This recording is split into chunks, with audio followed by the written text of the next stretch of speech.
gracias, Noelia, por la presentación. Muchas gracias Ujú. a todos también por estar aquí, por acompañarnos. Sobre todo, estoy muy agradecida igual de que me hayan invitado una vez más a participar de la cumbre. Creo que este espacio que ofrece HCN es una oportunidad súper rica y nutritiva en aprendizaje, sobre todo para reunir coaches y mentores que puedan compartir la experiencia y sobre todo poder entregar, como muy bien sabemos muchos mentores igual, nuestra visión, nuestra experiencia y de qué manera quienes nos escuchan y quienes están acá lo pueden usar para su beneficio. Bueno, en esta oportunidad yo les quiero presentar este tema, me acuerdo. Les presento un tema que a mí me gusta mucho conversar. Me gusta mucho ponerlo como estoy constantemente como pensando en lo que está sucediendo alrededor y siento que este tema respecto de las mujeres para mí es relevante y seguramente puede ser algo personal en mi desarrollo también, en el camino que yo he decidido tomar, que me ha permitido también conocer, me ha permitido también darme cuenta de distintas creencias que hemos venido trayendo a nosotros. Y, y bueno, y por lo mismo quería comentarles qué es lo que a mí me motiva también a hablar sobre este tema y compartirlo con ustedes. Y es eso, que finalmente a lo largo de mi vida he visto muchas mujeres, eh, he escuchado en diferentes entornos, tal vez en el colegio, en la universidad, en el trabajo, y también en los distintos medios en los cuales nos comunicamos, películas, tal vez, no sé, redes sociales. El acceso que tenemos a la información es tal que de alguna manera mi expertise, tanto en terapia como en coaching y mentoring, me atrae a observar más y ver de qué manera el lenguaje o de qué manera ese contenido que estamos recibiendo nosotras las mujeres, pensando en lo que les quiero comentar, lo estamos interpretando o no, tal vez. He visto, por ejemplo, en el día a día y tal vez algunas se sientan identificadas, eh, cómo hay mujeres también que en su día o en su día se limitan y, y tal vez inconscientemente, tal vez se limitan porque está alguna idea o un pensamiento en el cual dicen, no, no puedo, no debo, no es por acá, alguien dice o así me enseñaron tal vez. Y no lo cuestionamos, muchas, hasta que lo cuestionamos, pero en general no hay un cuestionamiento, no hay un hábito o ese espacio presente en el cual eh, podamos pensar desde dónde viene esto y qué me limita. Y al mismo tiempo sí hay otras mujeres que sí toman desafíos, que sí avanzan, que sí rompen reglas, por decirlo, y desde nuestro lenguaje o del lenguaje de neurolingüística o de hipnosis, también en coaching, rompen creencias. Y en ocasiones son muy aplaudidas y en otras ocasiones inclusive también por nuestro mismo grupo son menospreciadas o tal vez consideradas como la minoría, pero en realidad eso pasa actualmente. Y entonces como que igual la invitación estaría en pensar en estas mujeres también y cómo ellas pudieran ser un ejemplo para inspirar de que sí se puede. Tal vez hoy día sea la minoría y esa es la idea de lo que les traigo hoy, de pensar que sí se puede, de, de pensar que estas creencias, no busco la intención de que está todo mal, no tienes que creer esto. Al contrario, es hacerlas consciente, hacer presente en tu vida cuáles son estas creencias heredadas, aprender a reconocerlas y por lo mismo, una vez que tú tienes esa información, una vez que tú tienes conciencia de lo que te rodea y dónde tú estás como mujer y a dónde quieres llegar, puedes generar esos cambios. Y, y bueno, para partir, me gustaría dar un marco respecto de lo que les quisiera compartir hoy día.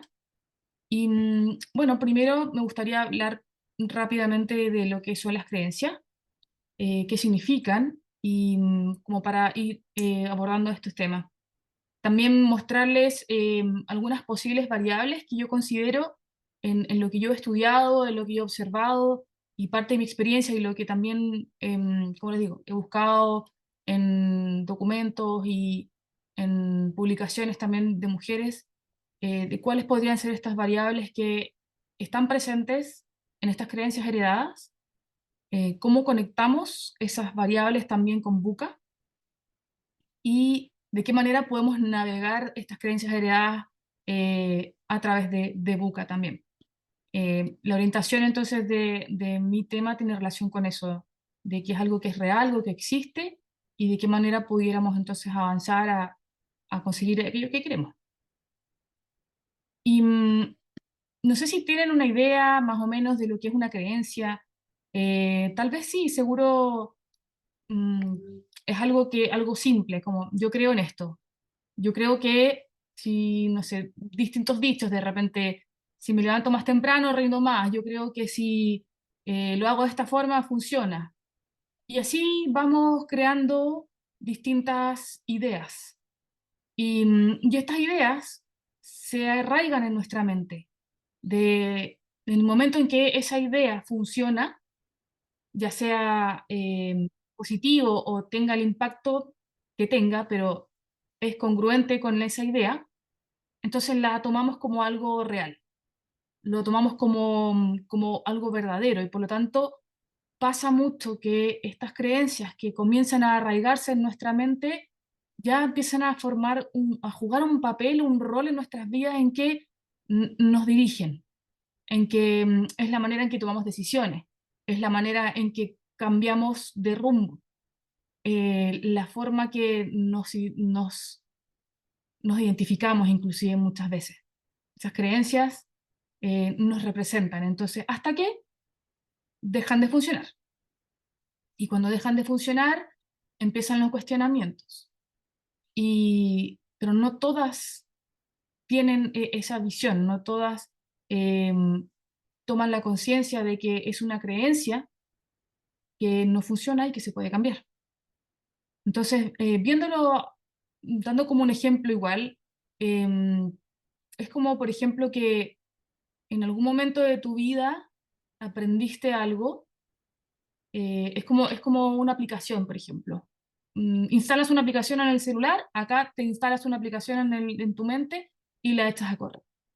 Entonces, desde esa aplicación, desde esa programación que tú decidiste en tu mente, entonces comienzas a navegar en tu vida, comienzas a desarrollarte, comienzas a pensar, comienzas a tomar decisiones, como decía. Entonces, finalmente se forman en reglas y esos pensamientos llevan a acciones, llevan a conductas, etc.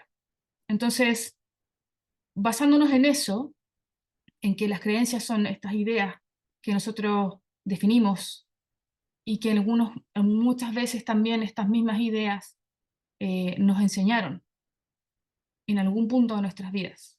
Tal vez nuestras mamás, nuestros papás, el sistema donde nos desarrollamos, y a su vez esas mismas creencias fueron heredadas de la generación anterior, y así sucesivamente en la historia.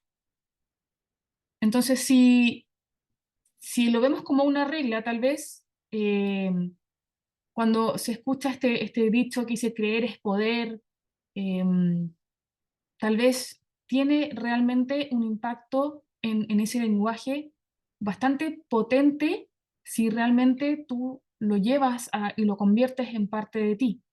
Si crees que eres capaz de lograr algo, lo más probable es que sí, pensando en que esto sería como una regla en acciones, en decisiones.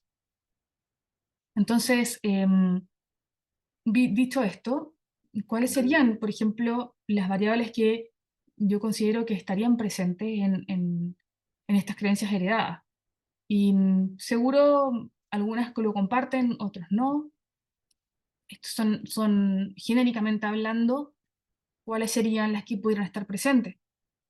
Y los separo en estos grupos para hacerlo más simple. Y podemos observar, por ejemplo, en el primer grupo, yo pongo cultura, familia y educación.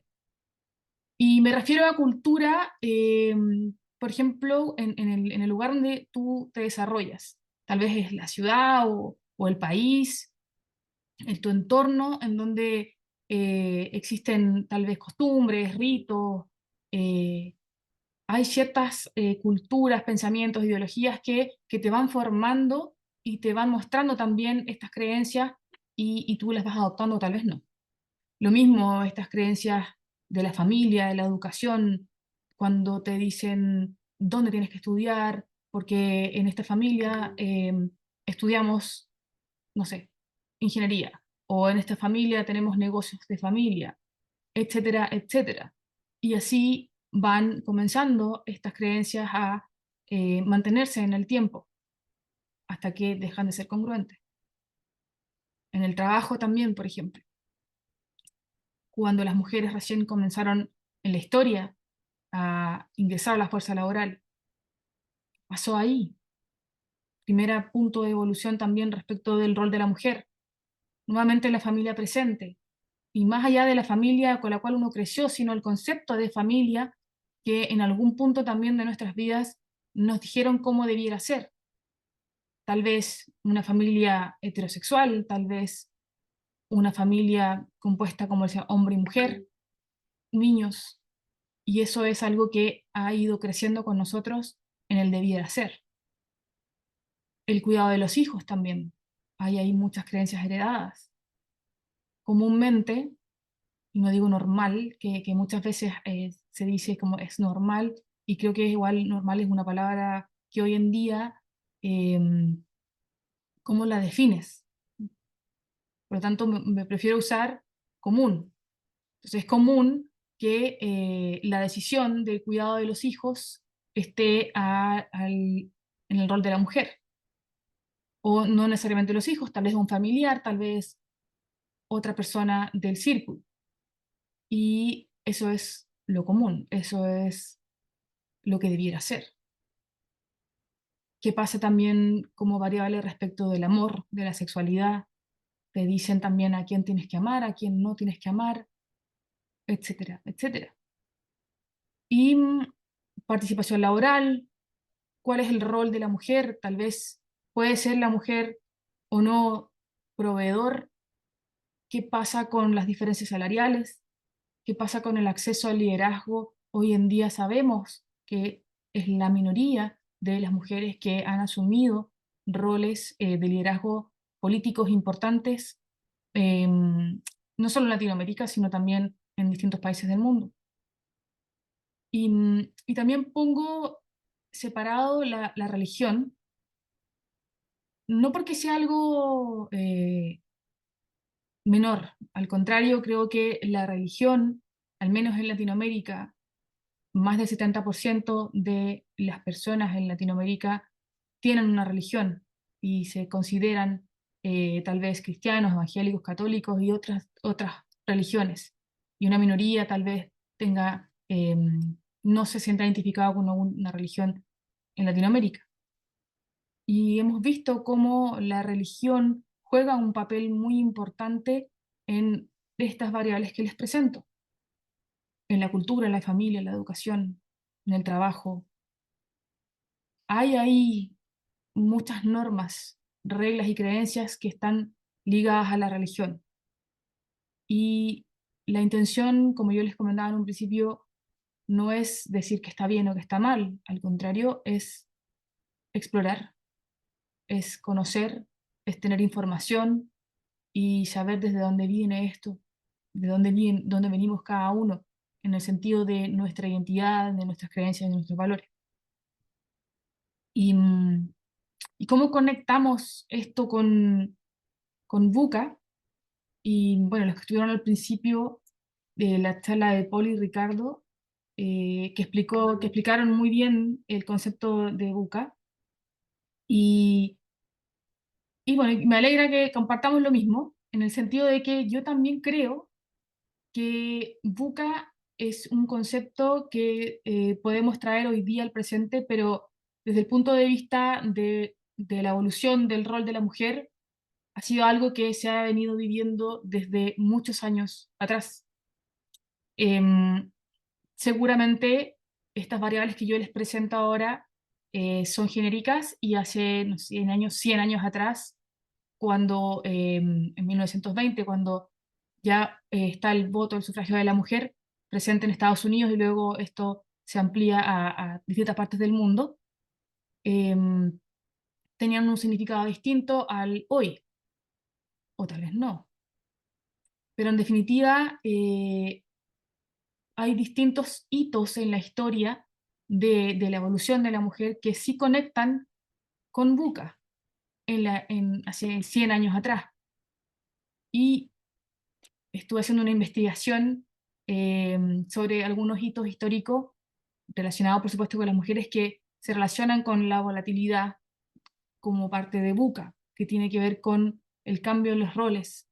Y nos remontamos acá a la historia en el año 1930, 1939, en las distintas guerras que se han vivido en la historia.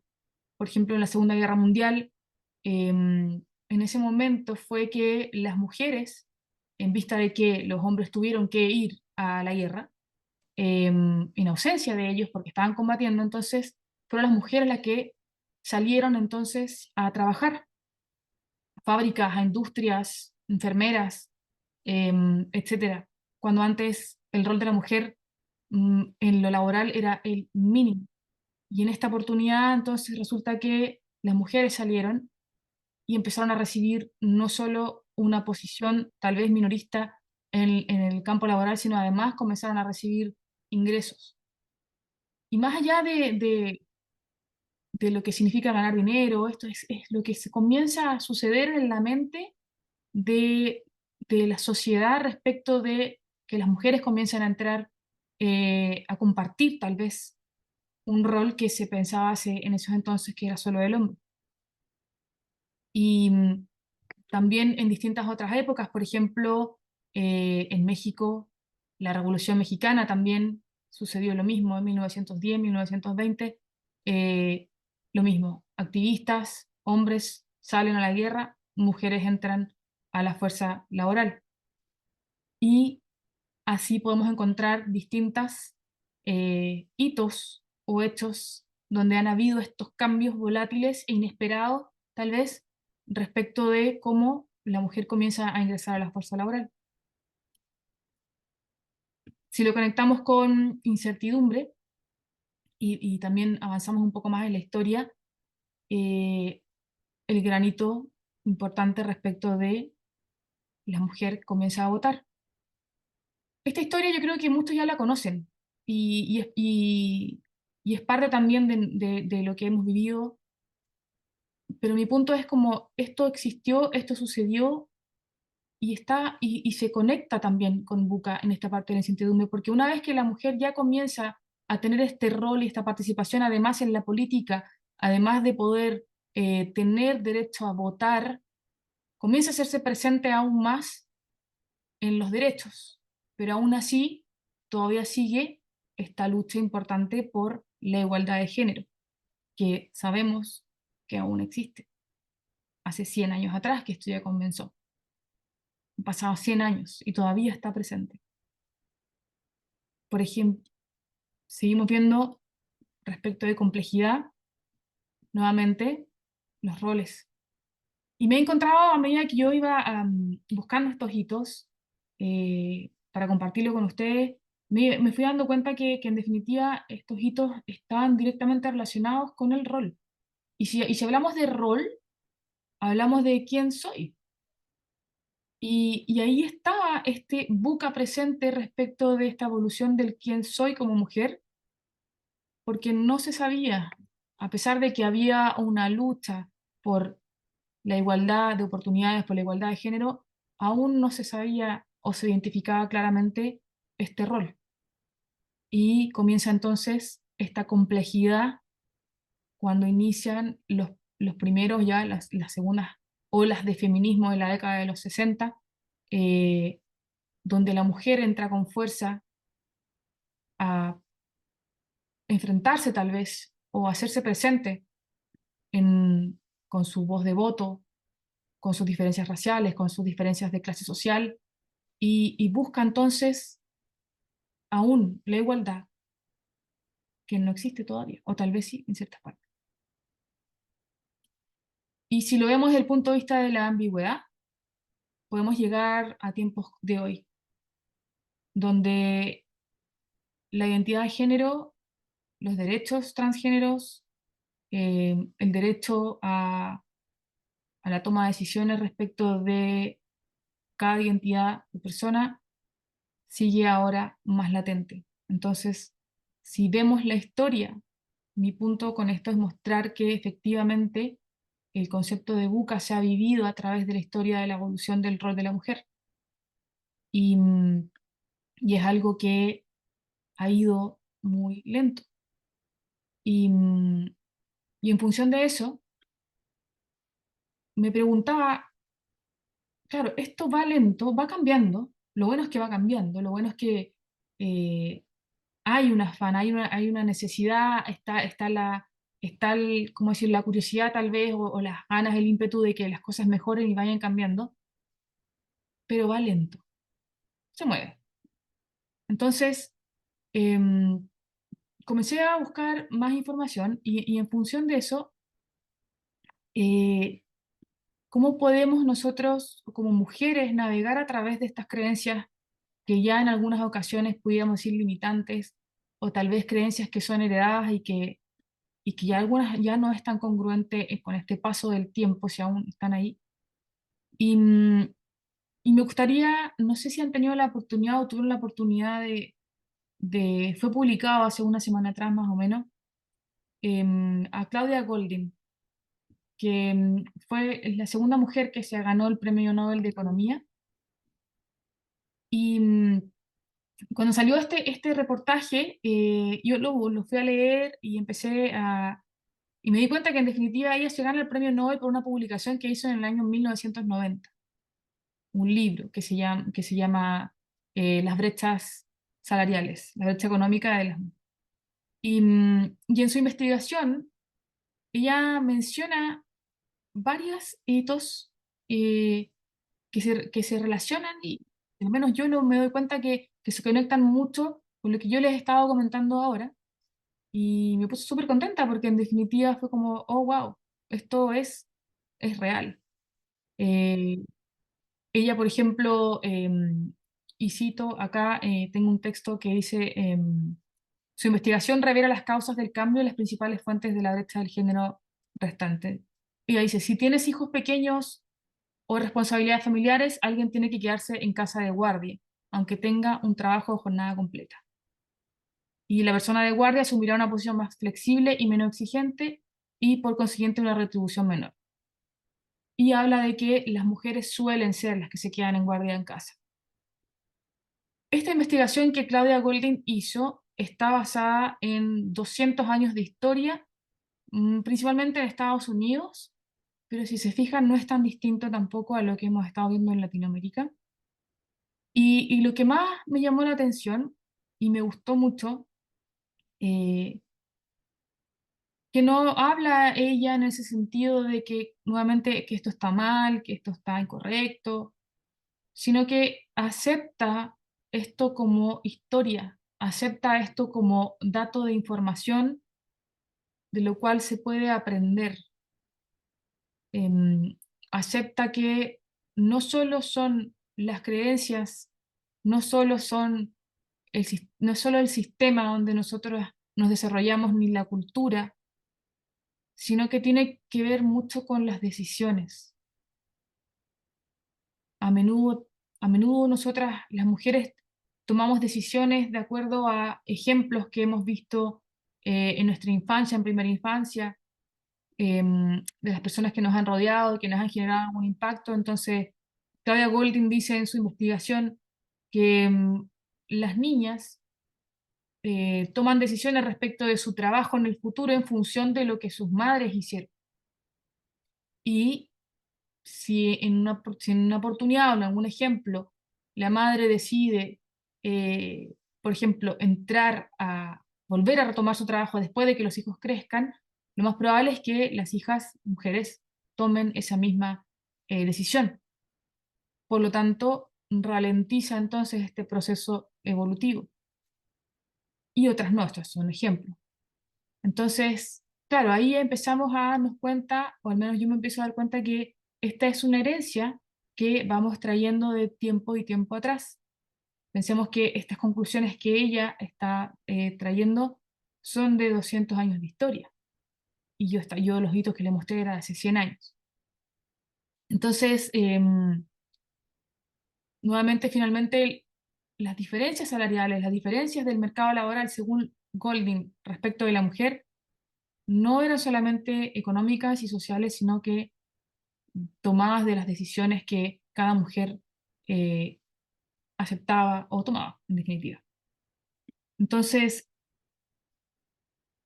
¿cómo? ¿Cómo podemos conectar entonces esta información y avanzar?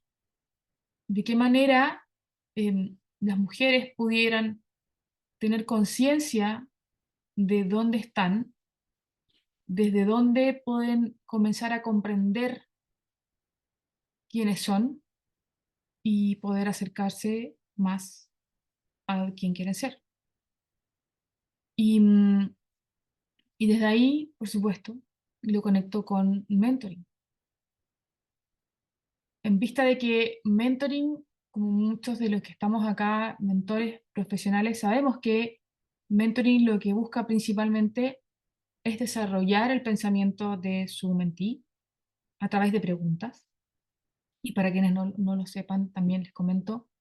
En definitiva, un proceso de mentoring va a cuestionar esas creencias, va a buscar que su mentí tome conciencia respecto a esas variables que para cada uno están presentes en este proceso de desarrollo y desafiar, por supuesto, estas creencias, al mismo tiempo aceptarlas y buscar de qué manera puedes aprender de lo que se te ha heredado, de qué manera eso que ya hoy tienes conciencia desde tu rol como mujer y hacia dónde quieres llegar, cómo eso lo utilizas para ti, en tu beneficio, por supuesto. Buscar distintas perspectivas respecto de este concepto de tus creencias heredadas y comprender que y honrar tu pasado, honrar desde donde vienes y porque mucho de lo que hicimos antes nos trajo a donde estamos hoy. Y entonces, en función de eso, considero que una herramienta que pueda utilizarse y que permita el desarrollo de pensamiento de una persona, y creo que Ricardo también lo dijo, enseñar a aprender, eh, es algo que es como un regalo, tal vez eh, es un proceso de acelerar también este proceso evolutivo. Si bien vemos que han transcurrido 200 años desde la investigación de Golding, de lo que ella hizo, los hitos importantes que yo les mencionaba, que tomé desde el año 1920, o sea, hace más de 100 años atrás, ha sido un proceso bastante lento y de qué manera se puede acelerar eso. ¿Cómo pudiéramos nosotros ayudar en eso? Y es por eso que a mí me apasiona tanto este tema, porque siento que sí se puede hacer algo, siento que las mujeres podemos, em, desde donde estamos inclusive, buscar perspectivas distintas, reencuadrar, reconocernos para poder avanzar hacia donde quieres llegar. Y tal vez encontrar a lo mejor ciertos puntos en estas creencias, en esta búsqueda de la identidad del rol, eh, qué es lo que limita. Y tal vez desde ahí, una vez encontrado ese momento o esa conciencia, tomar decisiones.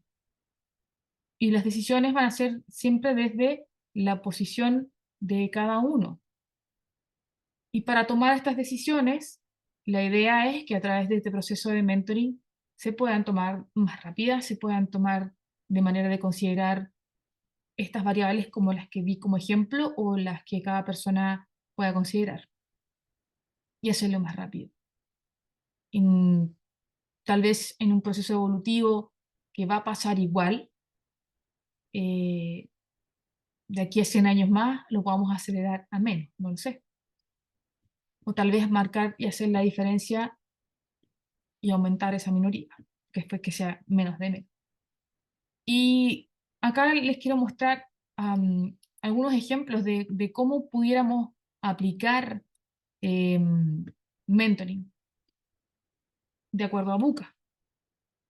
Si vemos, por ejemplo, entonces que la B de volatilidad se refiere a cambios inesperados, repentinos, como los ejemplos que les di, ¿qué preguntas pudieran ayudar entonces desde el mentoring a generar conciencia de estos cambios? ¿En qué momento tal vez te diste cuenta que esa creencia o esa conducta o esa acción ya no funciona? Y pasa algunas veces, y lo he visto en sesiones con quienes he trabajado, lo hemos visto en clases también, de que está esto que no sé por qué, hay una parte de mí que dice algo, tengo una incongruencia y no la reconozco. Entonces, preguntas como, ¿qué te llevó a tomar esa decisión que pensabas en ese momento? ¿De dónde viene esa idea? Y ya sabemos qué idea es creencia. ¿En qué momento de tu vida aprendiste eso? ¿Y qué piensas de eso respecto de hoy? ¿Qué deberías comenzar a creer hoy para acercarte a lo que quieres, ahora que ya tienes esta conciencia? En definitiva, desde los cambios inesperados, con preguntas de mentoring que sean preguntas de desarrollo, es generar conciencia respecto de el punto de ese cambio y dónde estás tú. Si tomamos la incertidumbre, que sabemos que se refiere a tal vez falta de información clara, tal vez de falta de respuestas, dónde voy, qué hago, cómo lo hago, con quién lo hago, no sé qué hacer. Entonces, ¿cuáles son tus oportunidades? Reconocerte en dónde estás respecto al entorno, trabajo, familia, los distintos sistemas donde tú te muevas, cuáles son los posibles caminos que puedes visualizar y dónde estás tú ahí. Y si lo puedes ver de una perspectiva distinta, ¿cómo sería?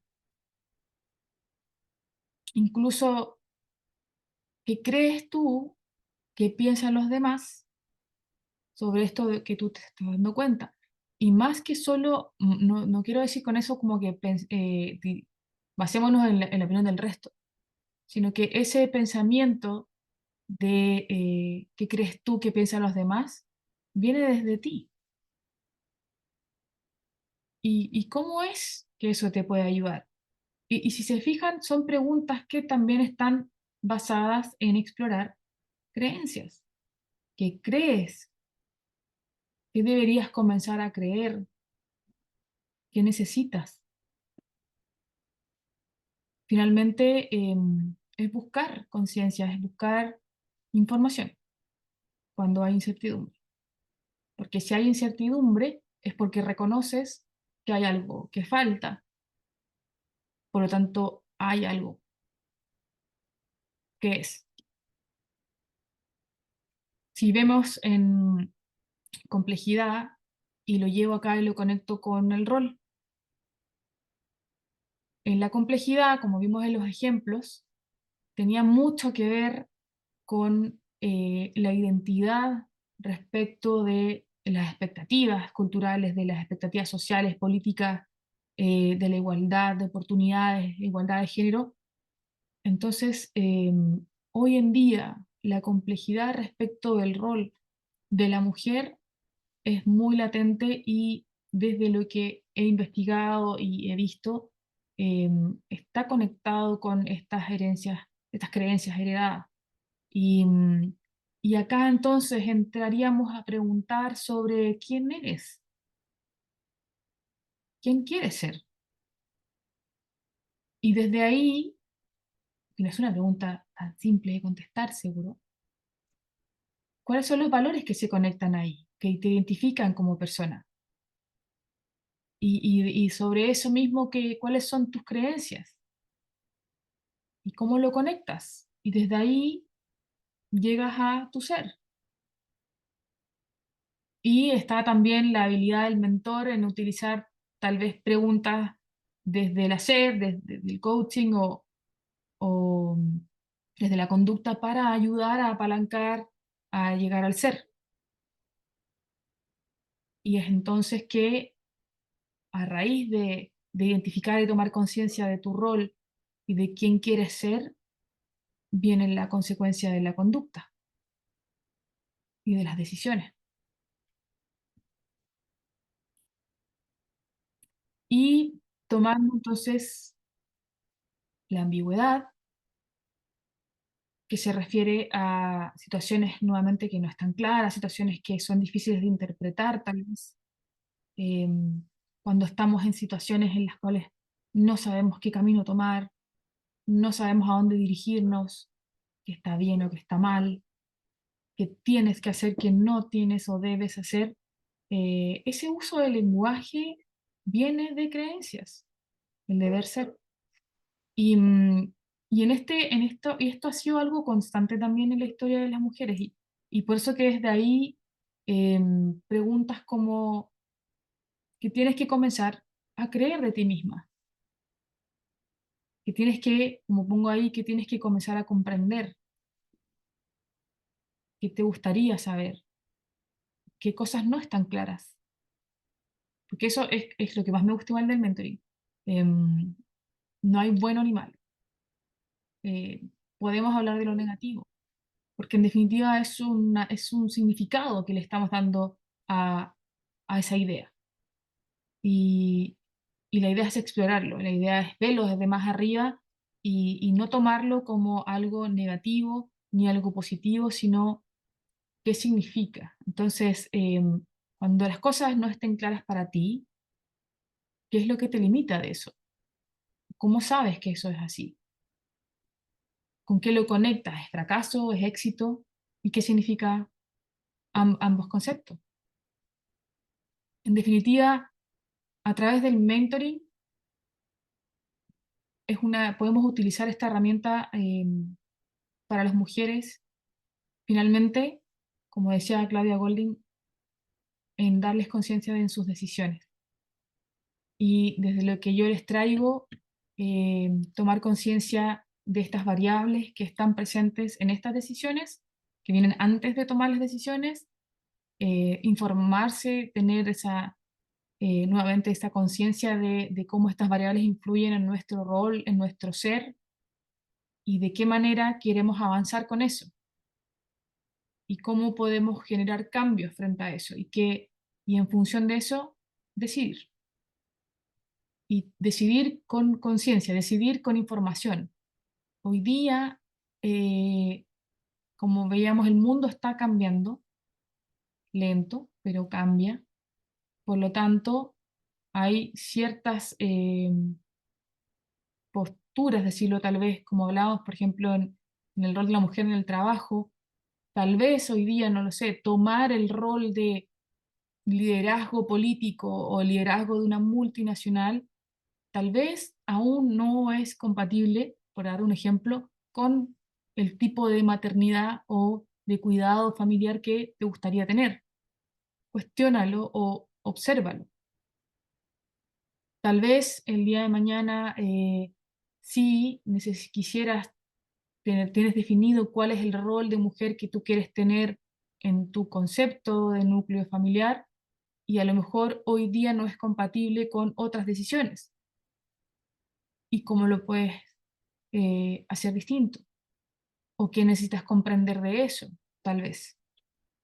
y de seguro te ayudará a tomar conciencia, te ayudará a conectar más rápido, porque no solo las decisiones van por un solo camino, hay muchísimas variables que están conectadas, que están presentes y que ahí es donde viene esta incongruencia, donde no sabemos qué hacer, porque tal vez hay alguna variable que no estás considerando.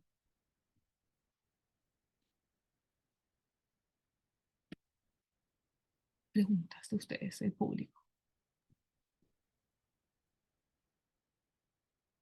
¿Alguna pregunta? Si quieren la escriben a través del chat.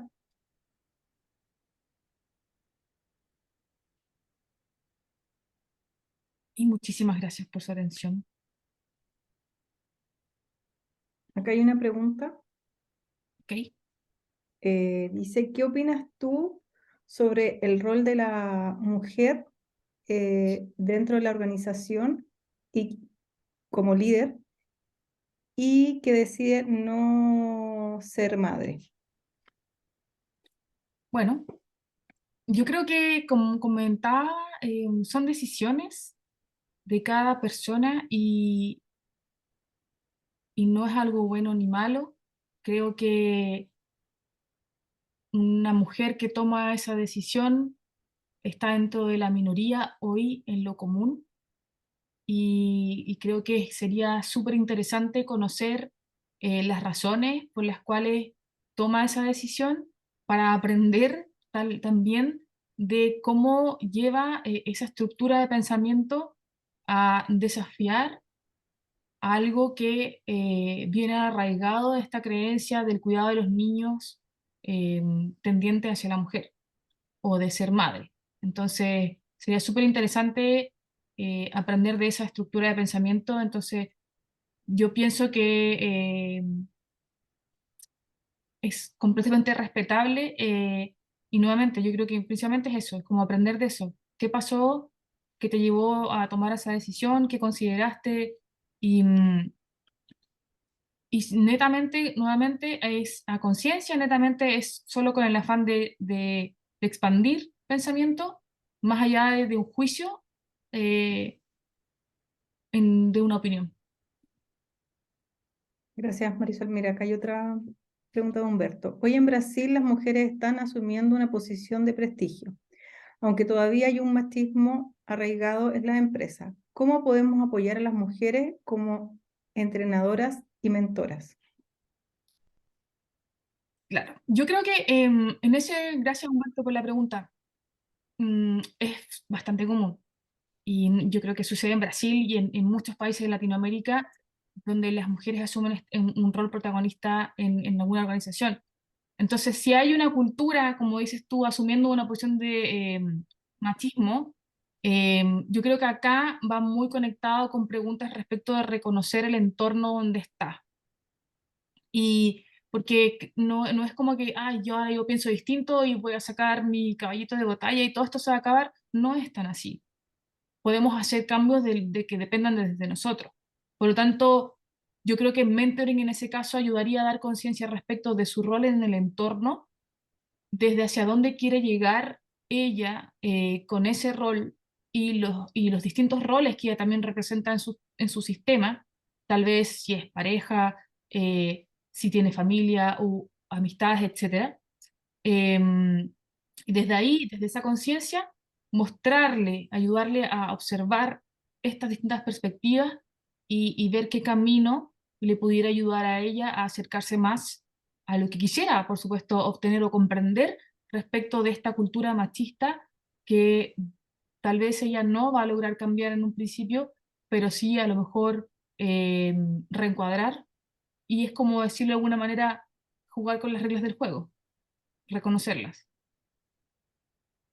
Gracias, Marisol. Mira, acá tenemos otra pregunta de Segundo Muñoz.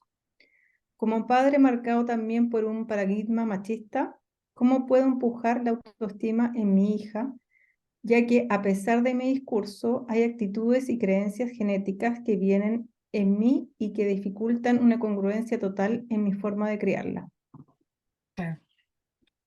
Eh, Me parece fantástico tu pregunta, segundo, y desde el punto de vista del mentoring, creo que también tiene que ver mucho con hacer consciente desde dónde vienen esas creencias genéticas o heredadas también, como yo mencionaba, para que tú las hagas conscientes y reconozcas desde dónde vienen y de qué manera esas creencias te ayudan hoy y de qué manera tú pudieras aprender de eso con tu hija, para ayudar a tu hija o para lo que tú mencionas acá respecto de tener congruencia, porque seguro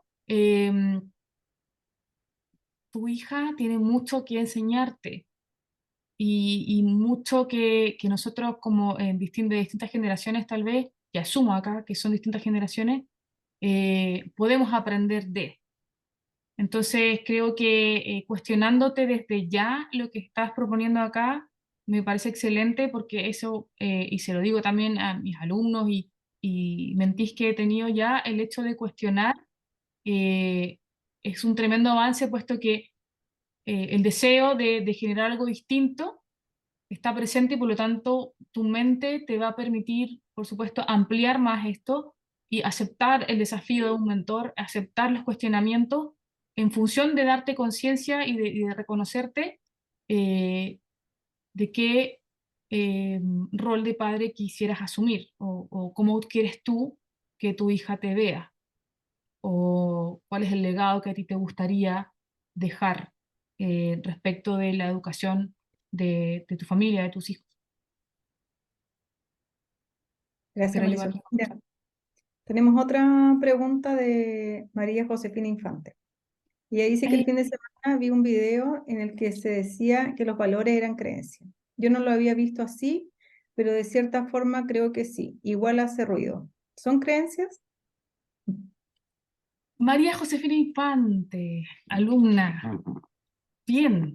¿Qué hemos visto también, por ejemplo? Bueno, desde el modelo de la programación neurolingüística, em, las creencias y los valores eh, juntos forman la identidad, quién eres. Los valores es el para qué tú haces lo que haces. Es el significado o el simbolismo que tienen tus acciones, conductas, el para qué. Y va conectado mucho con emociones también y de seguro también es algo que te va forjando y te van enseñando desde pequeña que y las creencias son ideas, como comentaba en un comienzo, y estas pueden ser cuestionadas, estas creencias pueden cambiar rápidamente, a diferencia de los valores que igual pueden evolucionar tal vez, pero en cambio las creencias em, se desafían, como lo hemos visto en mentoring y en otros modelos, pueden también, al dar conciencia, generar ciertos cambios. Entonces, te podría decir que valores y creencias juntos forman parte de tu identidad. Por lo tanto, podría decir que no son lo mismo, están juntas. Gracias. Y tenemos una última pregunta. Roberto Gómez. ¿No es mejor trabajar en la mejora del potencial de la mujer para agregar valor que buscar que la empoderen por ser mujer? ¿Qué opinas? Gracias, Roberto. Ok, desde el punto de vista, y aquí voy a generalizar igual, cuando hablas de potencial, tal vez, no sé si te refieres a capacidades, a conductas o habilidades, em, que irían como por un camino, por decirlo, y empoderar es un concepto, es un simbolismo que incluye creencias, que incluye conductas, potencial. Tendría como que entrar a preguntar qué entiendes o qué significa para ti empoderar a una mujer. Y porque muchas veces para algunas empoderar es motivar, es tener, no sé, tal vez fuerza, pero ¿qué características o qué variables están incluidas en este empoderar?